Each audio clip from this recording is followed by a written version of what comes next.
এমনটা হচ্ছে যে আমরা দুইটা নির্বাচন চাচ্ছি, এরকম বিষয়টি এমন না, বরং আমরা একটি নির্বাচনই চাচ্ছি, যে নির্বাচনটি একটি আইনসভার নির্বাচন, এবং একই সাথে সাথে ওই নির্বাচনটিকেই আবার হচ্ছে গণপরিষদের স্ট্যাটাস দেওয়া হবে।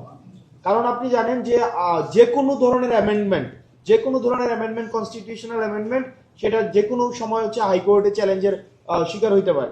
যেমন আজকে আমরা দেখেছেন যে এখন যেই আমাদের হাইকোর্টে আওয়ামী লীগ সরকার যেই আমাদের হচ্ছে 15তম যেই সংশোধনীটা করেছে, সেটা কিন্তু এখন চ্যালেঞ্জ হয়েছে।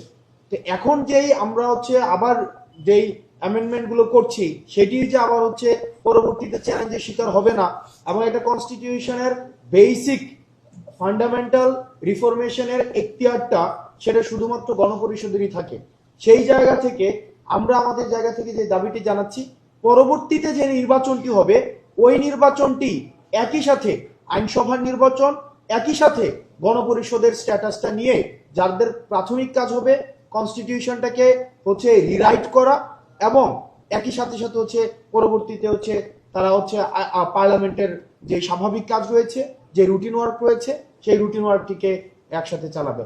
না হয় যে আমাদের গণ অভ্যুত্থানের যেই আমাদের আবার আপনারা দেখেন যে কনস্টিটিউশন ফেল করেছে বলেই কিন্তু আমাদের এই গণ অভ্যুত্থানের মতো একটি পরিস্থিতি তৈরি হয়েছে। তো সুতরাং এটির জন্য আর